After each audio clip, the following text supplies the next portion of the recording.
This is a very quick review of the Nike Lunar Eclipse. This shoe does not get as much press as the Lunar Glide, as the Lunar Flyknit, as basically the higher end models that are a little bit lighter weight. Now, when I say higher end, I mean people that want to have a lighter shoe, that want to go faster. That tends to be in the marketing. That way they can advertise how well cushioned it is and how light it is. With those shoes, you're talking 7 to 9 ounces. This shoe, the Lunar Eclipse, is a heavier shoe. It comes in at around 10 ounces, and it has a thicker upper. As you can see, some of the Flyknit shoes and the Lunar Glide shoes and the Lunar Racer have a very minimal upper. This has a thick woven, it's actually a really complicated setup that Nike has really come out with just this incredible upper, but it is a very substantial upper.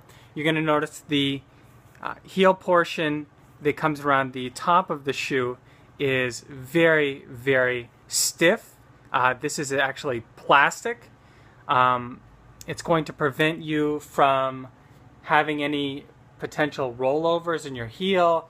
It's going to just give you a lot of stability. So when people say stability shoe, what they're really talking about is this upper with the plastic portion that comes the whole way around the base, and they're talking about underneath of the material there's these wires which Nike calls fly wire, and they really do a great job of adding support throughout the front of the shoe. Again, it's super comfortable on the top because it's thick material and it's got a nice toe box that to me feels significantly more roomy, but not too roomy compared to a lot of the other competing shoes that I've worn in the past. The downside, of course, is the weight, because this upper adds more weight. This is a more substantial upper than pretty much all of the other Nike models in the range, of the Lunar range. The sole is thicker as well. This sole is actually similar to the sole that's on the Lunar Glide 6. This is the Lunar Foam. I wore the Lunar Trainer when they first came out, which is, I believe, the first Lunar shoe. The material is a little bit stiffer than that, but it's still very soft. That's the main reason why I switched back to the Nike Lunar models, is I like the softness of the sole. It does a lot to absorb the impact you have when you're going on your long runs. So in general, I would say I bought this shoe because it's very comfortable. It's probably the most comfortable running shoe I've ever worn. It's also the most supportive running shoe I've ever worn. But that does come with a downside in that it is several ounces heavier than some of the competing models, including Nike's own models.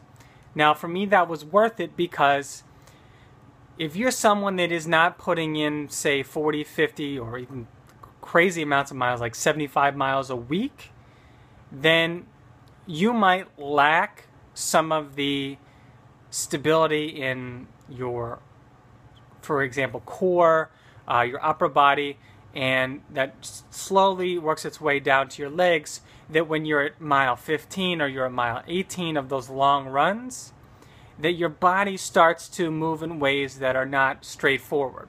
And the more movement your body has that is unnecessary and that is not linear in a forward motion, the greater chance of injury you have.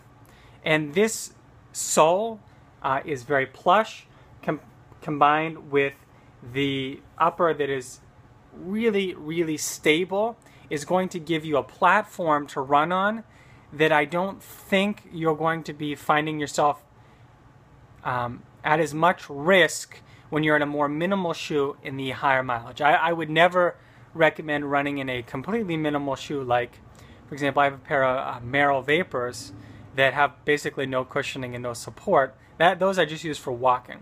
But I've run in Saucony Kinvaras, I've run in some more minimal Nikes as well, but I would never wear those shoes over a long distance because I know I don't run enough miles, and I don't do, well, I should say, I'm doing more core work, I'm doing more weight work, but I haven't done enough to justify the potential for injury that I would have if I ran in a less stable shoe. Because that's for very efficient runners, runners who are keeping that really good form throughout their entire run.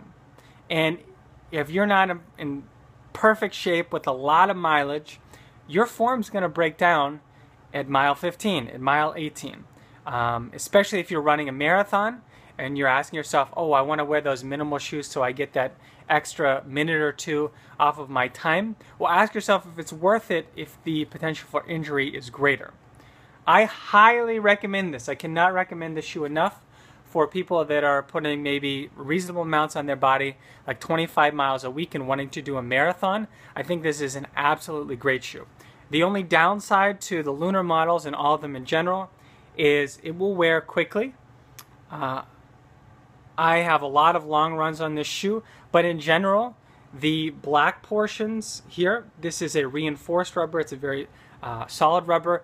This foam is much softer, and you will wear through a shoe like this, or any shoe in general that uses the foam sorts of materials, and many manufacturers use them now, much, much quicker than you would if they had the thick rubber. So, highly recommended, comes for about $130. Highly recommended, $130, well worth your money, especially for your long runs. For your shorter runs, you can wear something more minimal, but if you are really pushing the mileage and you haven't done it in a linear fashion, and for example, you did something silly and you decided to train for a marathon with 4 months to go and you were previously at 15 miles a week, then a shoe like this can really, really help you with your training. So good luck. Highly recommended. Nike Lunar Eclipse. Go get a pair today.